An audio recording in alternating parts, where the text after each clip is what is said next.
You're listening to The Jacob Valk Show. He's breaking down the latest and greatest in sports as only he can. Follow him on Twitter at RealJacobValk. Here he is, Jacob Valk. Hello,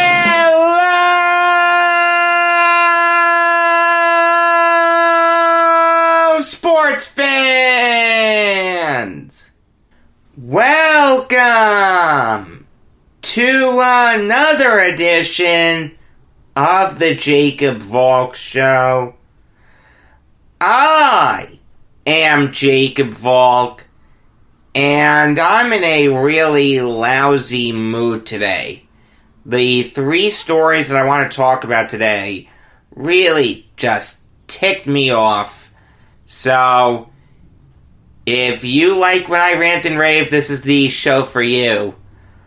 You're probably not going to get any element of the trifecta today. I think the three stories that I want to talk about are more than enough. Specifically this one, the Basketball Hall of Fame. The biggest joke of the four major Hall of Fames in this country. It has nothing to do with the three NBA players that got in. They definitely deserve it. No argument there. Anyone who tells you they don't is delusional. It even has nothing to do with Rudy Tomjanovich. At first, that caught me a little off guard. Just because he won his titles with MJ out of the league, and it kinda cheapens it a little bit. But when I looked it up, I saw that every retired NBA coach that has won at least 2 titles is in the Hall of Fame, with the exception of Casey Jones and Bill Russell, because they're both in as players. This has to do with the other people that are going in next to Kobe, Duncan, and Garnett. The people who are now forever linked to them in basketball history. Tamika Catchings, Eddie Sutton, Kim Mulkey, Barbara Stevens, and Patrick Baumann. How on God's green earth are you going to immortalize them next to these NBA players? It makes literally 0 sense to me. There's not even a world where I think this makes sense. Eddie Sutton, fantastic college basketball coach. You know what? He belongs in the College Basketball Hall of Fame, which is actually a real thing. He's already in it. Why is he getting honored twice? This isn't the Rock and Roll Hall of Fame. Why is someone like Tamika Catchings going in next to these people? All due respect to Catchings. Great WNBA player. Alright, no argument there. But she doesn't belong in the Basketball Hall of Fame. If we're putting NBA players there, we can't have WNBA players there. They're just not as good. They're not. Have you ever watched a WNBA game? Because I have. I got news for you.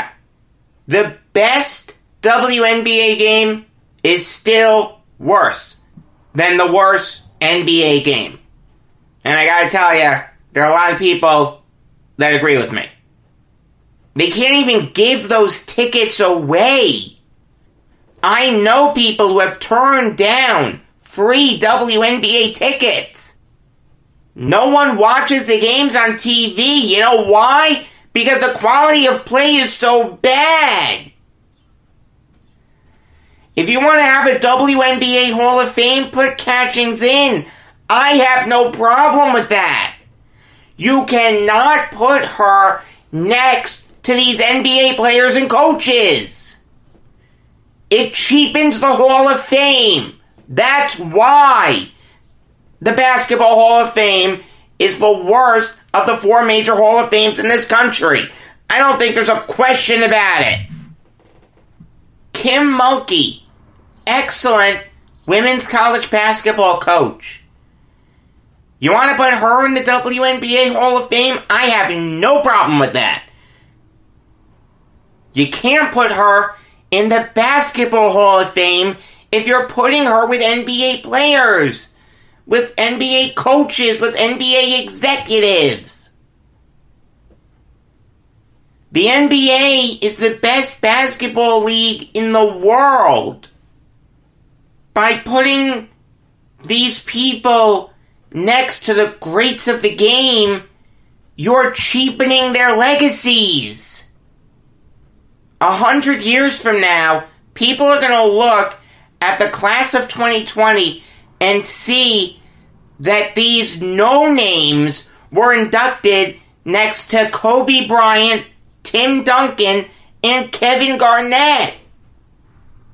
If you can't see that that's wrong, I can't help you. Barbara Stevens, have you ever heard of Barbara Stevens? I could hit Barbara Stevens with my car tomorrow, and I'd have no idea who she was. You're putting her with Michael Jordan, Kareem Abdul-Jabbar, Magic Johnson, Jerry West, Oscar Robertson, the greats of the game.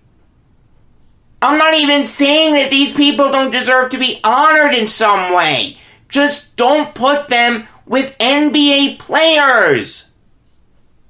You want to have a WNBA wing? I don't even like that.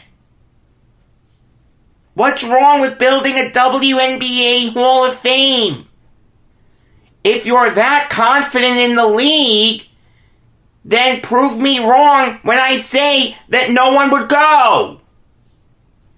If your point is that these people deserve to be honored with the greats of the game, then they should have no problem drawing people to a new Hall of Fame.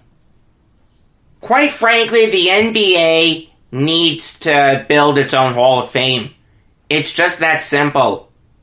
I don't know where you'd put it. The Basketball Hall of Fame already took Springfield. You want to put it in Kansas? That's more for college basketball. You want to put it in Boston? Right next to Springfield? That would be nice. Want to put it in LA? I could see that. But you have to be blind to not realize that by putting these marginal talents next to Kobe, Duncan, Garnett, MJ, Kareem, etc., etc., etc., you're cheapening these guys' legacies. You've made the bar for inclusion so low that it's not even an honor to be inducted anymore. Vanessa Bryant said that this was the peak of Kobe's NBA career. All due respect to Vanessa, I don't see how that's true. This isn't something like the Baseball Hall of Fame where you just disagree with people that are going in. People like Larry Walker, Harold Baines, and Bill Mazeroski. You know, at the end of the day, a Hall of Fame is gonna have people that you disagree with going in. This is a case of whole leagues being honored that just shouldn't be honored next to the NBA. Why are you putting the NBA with college basketball? It makes literally 0 sense. Matt Leinart was a dominant college quarterback at USC. You're going to put him in the Pro Football Hall of Fame? Dansby Swanson, dominant at Vanderbilt. You're gonna put him in the Baseball Hall of Fame right now? You've got to be kidding me! There's no other league that does this! You know, Patrick Baumann, I can sorta, kinda accept in a weird roundabout way. He was a long-time FIBA executive. FIBA is the governing body of all the international basketball tournaments that USA Basketball participates in, and that does feature NBA players, and usually they dominate, so in a roundabout way I can accept it. I don't even mind the fact that the Basketball Hall of Fame honors whole teams. I actually think that's kind of cool. I understand the argument for you're honoring the 15th guy on the roster, and you're putting him with the stars of the game. Alright, fine, you have an argument there, but that's not really what they're honoring. They're honoring the performance of the team, not each player. I don't even mind that. What I mind is you have these college basketball coaches of both genders and WNBA players in the same room as Kobe Bryant, Tim Duncan, and Kevin Garnett. If you can't see that that's wrong, clean your glasses. Or get glasses. The Basketball Hall of Fame is a joke. It's been a joke for years. It's the only major Hall of Fame I haven't been to. I got news for you. I have no desire to go. It's so cheap. It's so gimmicky at this point. I don't even consider it a real Hall of Fame. We need an NBA Hall of Fame. You want to tell me that the Baseball Hall of Fame honors Negro Leaguers and the Hockey Hall of Fame honors KHLers? That's fine. You know, you can make that argument, but the simple fact is, those are fantastic players. The Summit Series, the KHL was going up against the NHL. And those European countries, they go toe-to-toe with Canada and the US in the Olympics. And the Negro Leagues, you're going to kick the Negro Leaguers out because they weren't allowed to play in Major League Baseball? No, that's wrong. If you really think that these WNBA players should be immortalized next to the greats of the game, then quite honestly, prove it. Put the best WNBA player up against the best NBA player in a one-on-one game and see who wins. Or you know what? Go 5-on-5. Or you know what? Have a whole All-Star game. Let's see if the WNBA can hold its own. Hell, same thing for college. That's been the argument for years. Would the best college basketball team beat the worst NBA team? There are a lot of people that say no, they'd be slaughtered, they'd be run out of the building. Well, if that's your point, then why are you honoring them with NBA players? I don't even want to hear that this is sexism. This isn't. I'm saying take Eddie Sutton out of the Basketball Hall of Fame. John Calipari, Rick Pitino, Tom Izzo. Men's college basketball coaches. I'm saying take them out of the Basketball Hall of Fame.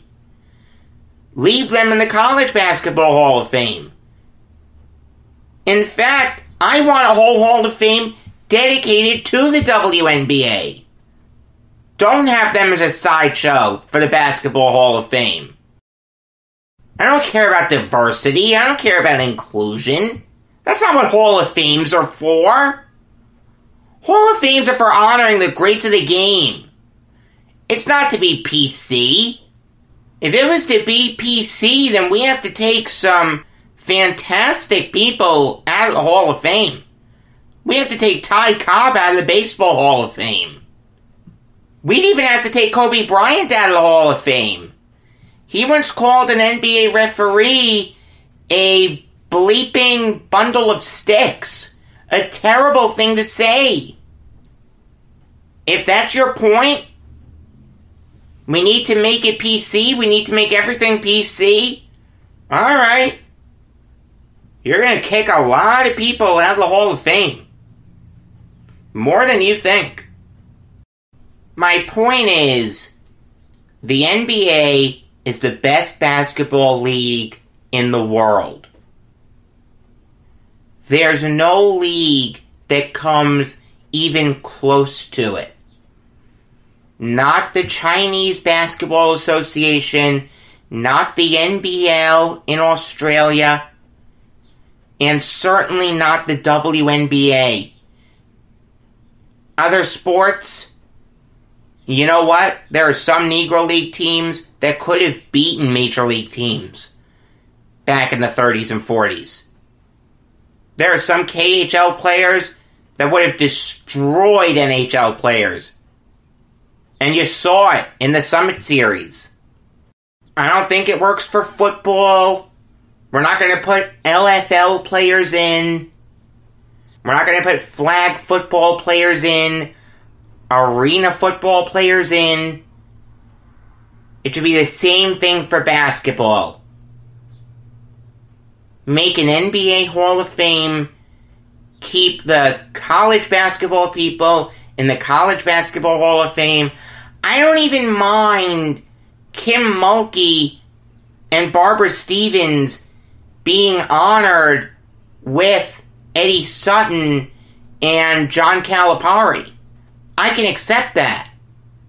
And we need a WNBA Hall of Fame to properly honor Tamika Catchings, Brittany Griner, Lisa Leslie, Rebecca Lobo, the greats of the WNBA. I mean, they just don't hold a candle to NBA players. They just don't. Watch the games. And tell me they do with a straight face. Seriously. It's such a joke. And I'll tell you what else is a joke. Some of these people with their coronavirus opinions. I really want to talk about it again because Tom Dempsey passed away over the weekend from the coronavirus. The first really notable North American sports athlete to die from the coronavirus. We all know how great Dempsey was. Born without toes on his right foot, born without fingers on his right hand, and was a really good kicker. Kicked a 63-yard field goal, a record that he held alone for 24 years, and held with other people for a long time, about 15 years, and then Matt Prater beat him with a 64-yard field goal. Watch the clip of Dempsey kicking that 63-yard field goal. It's insane. I mean, that's really all he's known for. I mean, that's really all you need to be known for, but what bothers me is what some people are saying about the coronavirus, and I don't want to go too far down the rabbit hole. I'm not really qualified to go crazy into it, but I will say a few things on it. I am a Republican. I do support President Trump, and I am going to vote for him in November. So I just wanted to get that out there before I say what I'm going to say. Being transparent is key.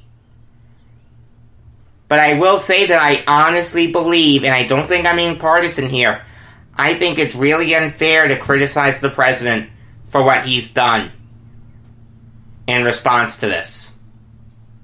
You want to tell me he hasn't responded to it as well as he could have? No question. I'm with you there. But there's no president that handles these things well.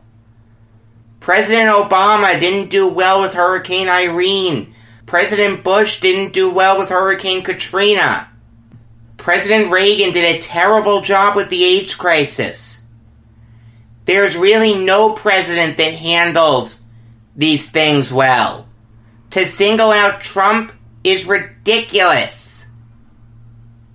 Has he been perfect in his response? Absolutely not. But has he been terrible? Absolutely not. I think he's been good. I think he's been better than Bush with Katrina.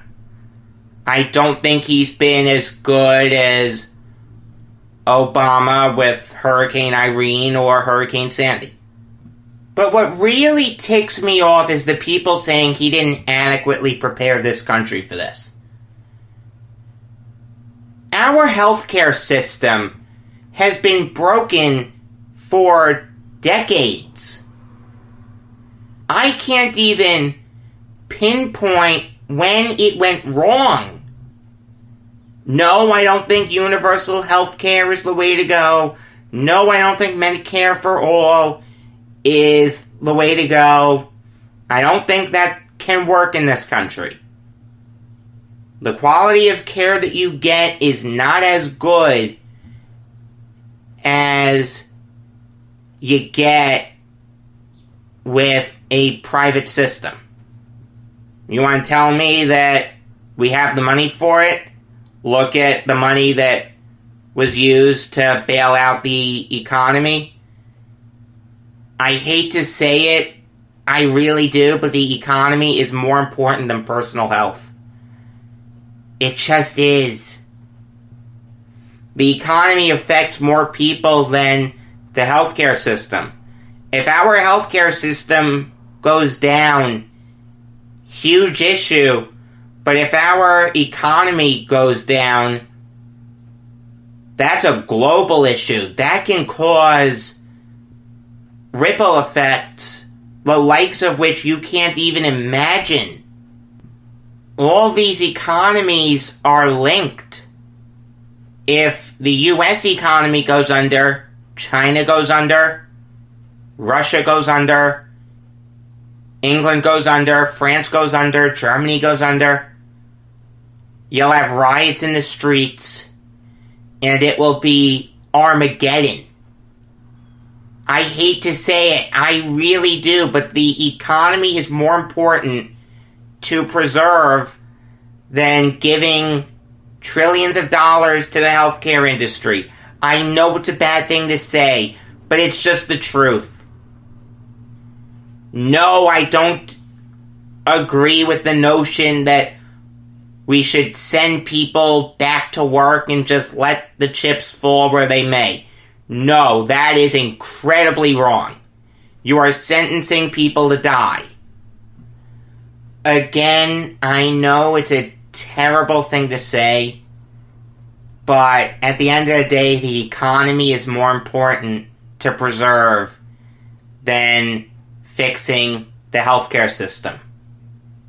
But what really ticks me off is people saying that when President Trump was first faced with the issue of the coronavirus, that he didn't do enough.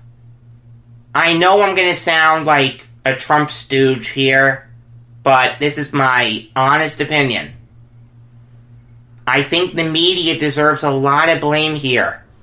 Look, I said this when the coronavirus was really first entering the public consciousness here. It was overblown. Look at what the media has done. They do this every year. With the Zika virus and Ebola and SARS and swine flu. It's going to cause the end of the world. And they came and went. No big issue. The coronavirus has exceeded all of them.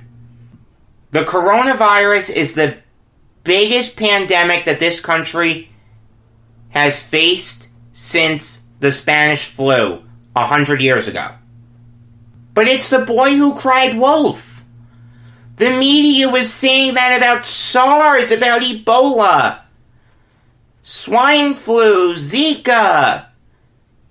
Maybe not in those specific words, but every freaking day on Fox News, CNN, MSNBC, it was being covered. As if it was the end of the world. I mean, for goodness sake, I thought it was overblown at first, the concern of the coronavirus. Do I look like an idiot now? No question. There is no question that I look like a full-blown moron. But the reason that I thought that was because throughout my whole life, the media has done this before. Hyped up these diseases as the next Black Plague. And they just come and go. Does it affect people in this country? Yes. But we get by with no major issues. Then when something really serious hits, like the coronavirus, yeah, the first instinct of a lot of people was, okay, we'll get through it. Not a big deal. Did anyone really see this coming a month ago? That we wouldn't want to leave our house? That we'd be self-quarantining like this? That we'd have no sports until God knows when? Maybe they thought it would be an issue, but not like this. No one saw this coming. And you have people in the media pointing to this as, hey, look, we were right. You should listen to us. Yeah, you finally got one right. Congratulations. There's no question that we should have listened sooner. There's no question that there were people saying for years, from George Bush to Bill Gates, that a pandemic was coming and we weren't prepared. But those people were written off as just doomsday preachers, as the Mayans of 2012, as the Heaven's Gate people, as the Y2K people. We didn't believe them. We were wrong. The doomsday preppers were right. A pandemic has come. And we are not adequately prepared. You have people dying in the streets because they can't get into hospitals. Doctors and nurses have to tie bandanas around their face because there aren't enough masks to go around.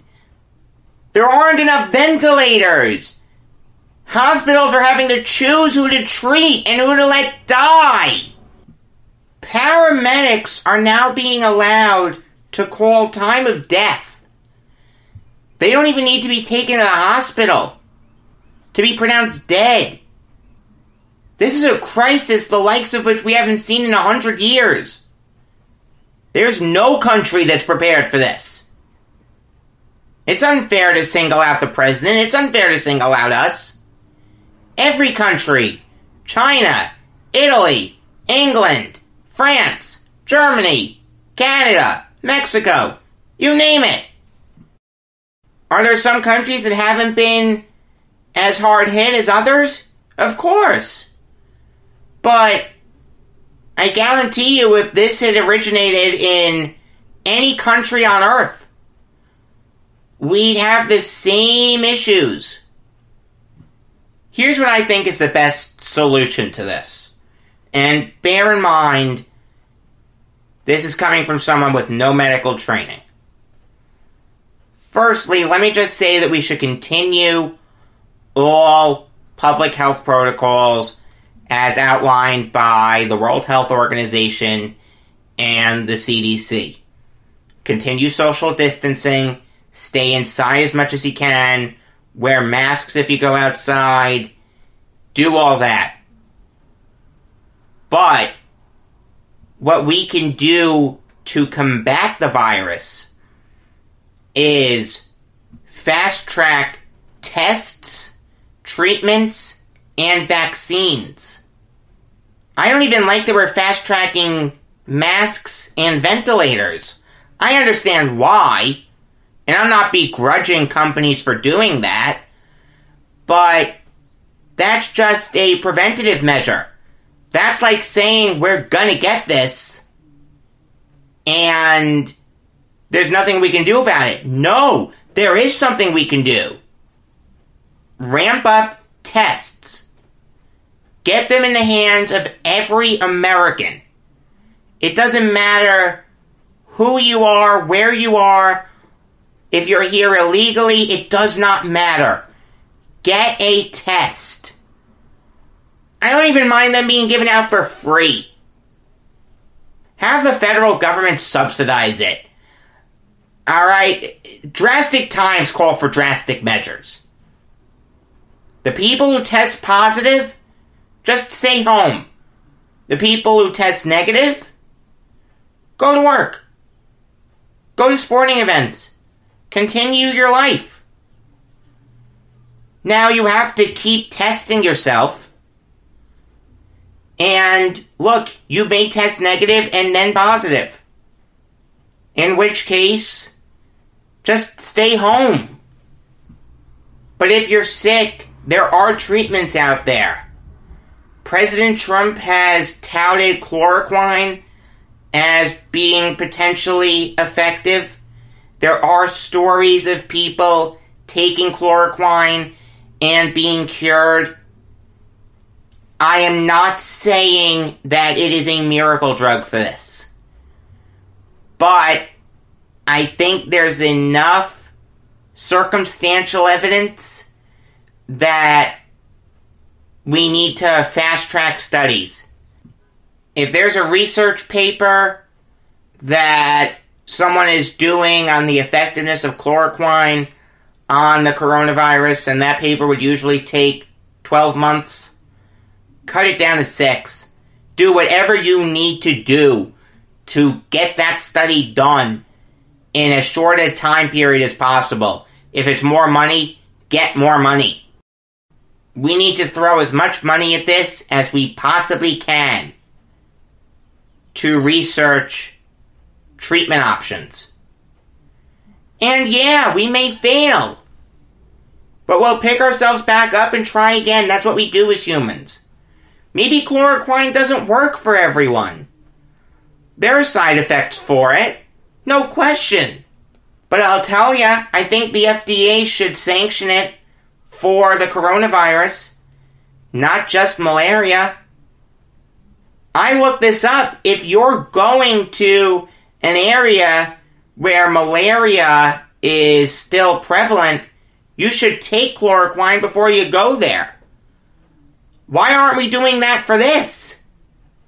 Throw as much money at studies as you need to in order to determine the effectiveness of chloroquine on this. We don't need a vaccine for this. We don't need to eradicate the virus.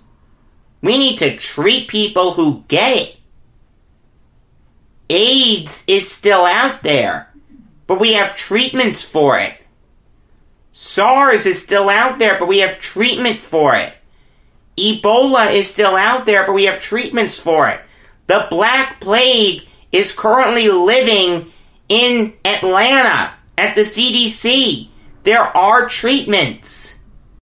The notion that we need a vaccine for this is wrong. We just need to treat it.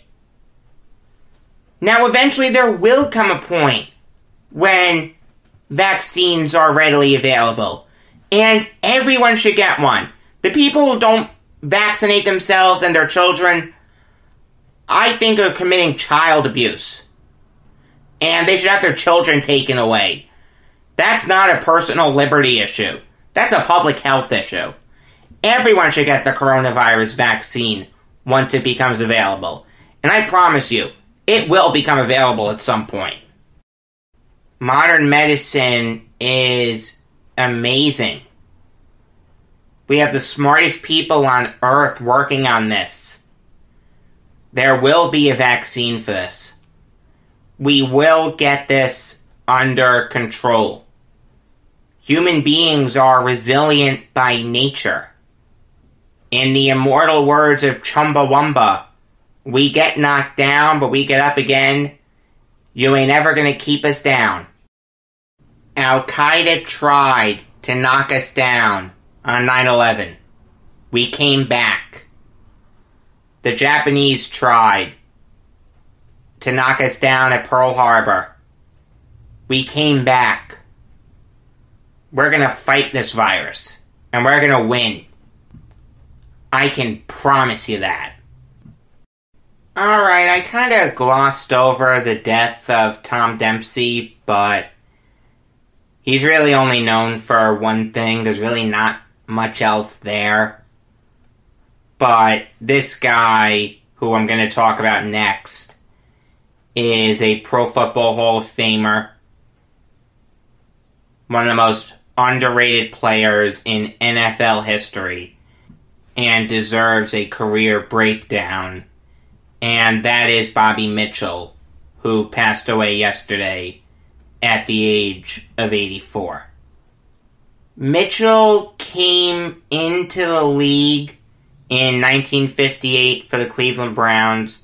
He was drafted in the 7th round. He wasn't a great college football player.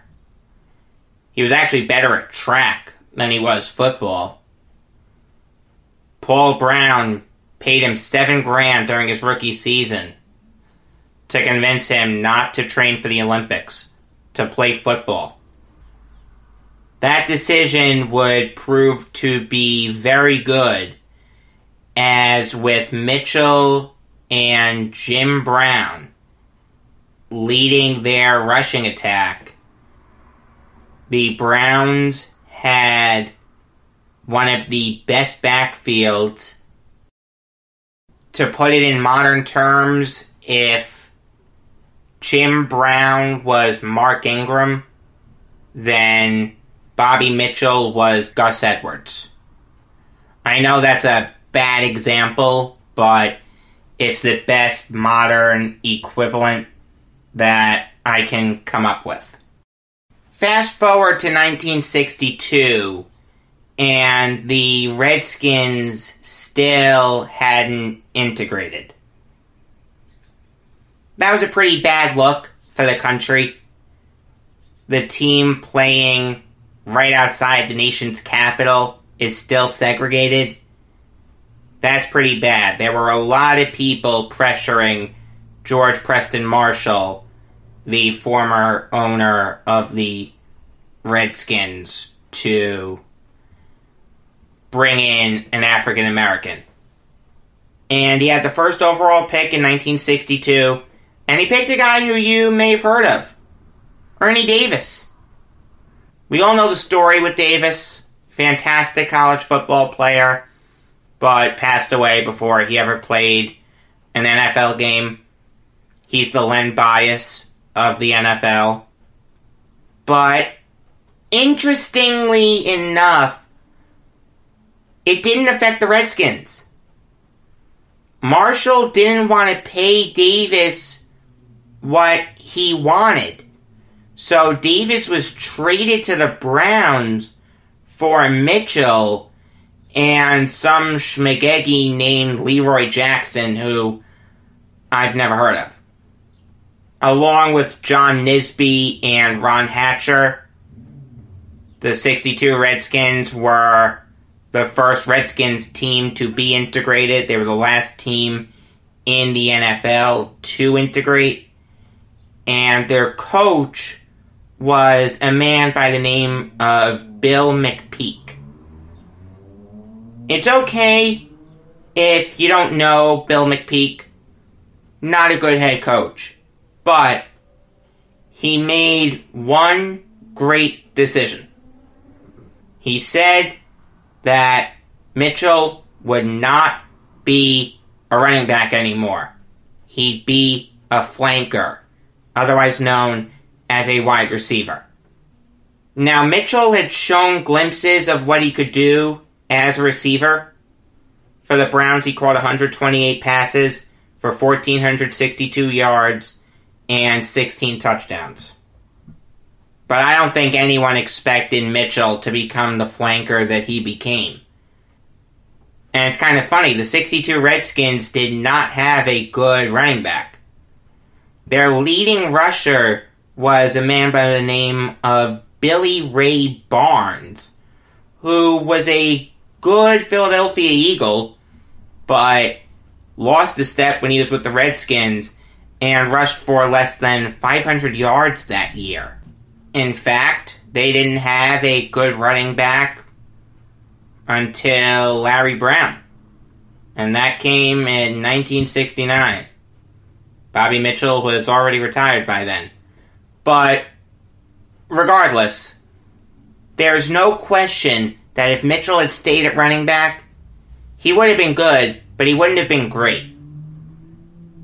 In Mitchell's first year as a wide receiver, he led the league in catches, receiving yards, and yards per game, where he earned his only All-Pro selection. And he followed that up by leading the league in receiving yards and yards per game to make a Pro Bowl. And then the year after that, made his final Pro Bowl when he led the league in receiving touchdowns. When Vince Lombardi came in as Redskins head coach, I'm sure that he was looking forward to coaching Mitchell, but he would never coach him, as he retired in the middle of training camp when he realized that he wasn't in the same shape. But Lombardi kept Mitchell around.